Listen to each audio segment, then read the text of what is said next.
Dans la question 2.3, je vais préparer une solution de volume 200 ml à 0,02 mol par litre d'aspirine. Je fais toujours l'analyse dimensionnelle. Donc, quelle est la masse à peser pour préparer cette solution? La masse en grammes. Je commence par la concentration 0,02 m. C'est quoi? C'est 0,02 mol sur 1 litre. Bien sûr, je cherche les grammes. La masse molaire de l'aspirine est égale à 180,16 grammes par mol. Donc, je multiplie 180,16 grammes par 1 mol.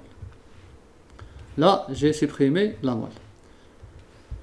Je dois aussi supprimer ici le litre. Il est préférable de l'exprimer en millilitres. C'est mieux. 1 litre, c'est 1000 millilitres. Et je supprime le litre. Bien sûr, là, j'ai une solution à 200 ml. C'est ça, pas 250. C'est la masse de l'aspirine 200 ml. Donc, je multiplie par 200 ml. Et là, j'aurai supprimé le millilitre. Donc, qu'est-ce que j'aurai à la fin? J'aurai que la masse en grammes. Vous faites le calcul. La masse de l'aspirine en grammes. Vous faites le calcul. Et bon, moi, j'ai trouvé une valeur de 0,700. J'ai arrondi à 3 chiffres après la virgule. J'ai trouvé 0,721 grammes.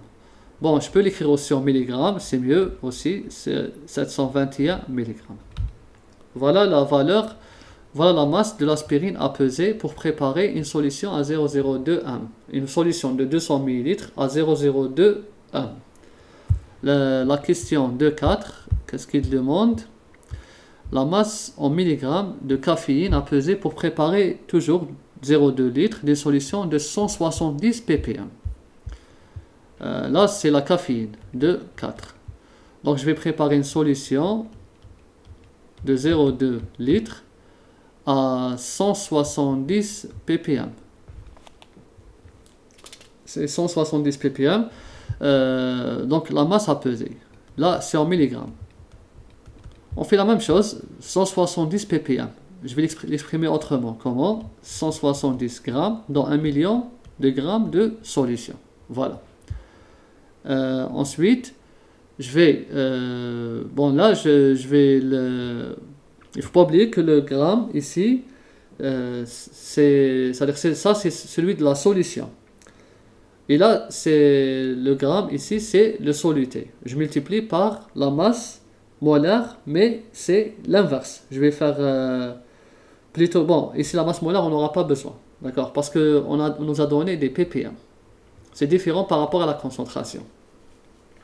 Comme c'est des ppm, donc là, je vais convertir directement vers la masse volumique. Je sais que c'est une solution aqueuse, 1 gramme par 1 millilitre, d'accord? Donc, j'ai supprimé le gramme avec le gramme. Donc là, j'ai des grammes par millilitre. Mais moi, j'ai 0,2 litres. D'accord? 0,2 litres.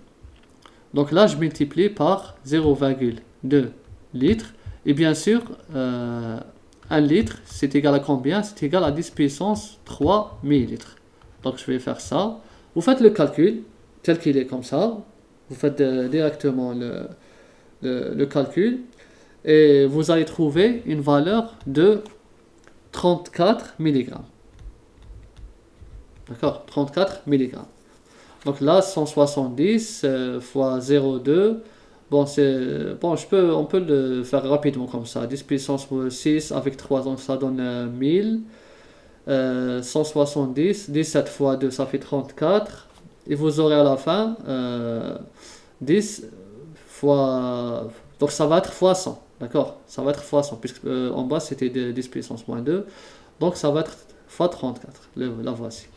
Donc là, c'est la masse de caféine à peser pour obtenir une concentration de 170 ppm. Donc vous voyez comme c'est simple. Il faut juste écrire le ppm selon sa définition. Puis, on va déterminer la masse qui correspond à cette solution. je convertis ici, puisqu'on a un volume. Je convertis en millilitres, d'accord, la solution en millilitres, et je multiplie par le volume de la solution. Et à la fin, je fais la conversion entre le litre et le millilitre. La dernière question, c'est une bouteille de HCl commerciale de pureté 37% et de masse volumique 1,18. On commence par calculer la molarité de cette solution.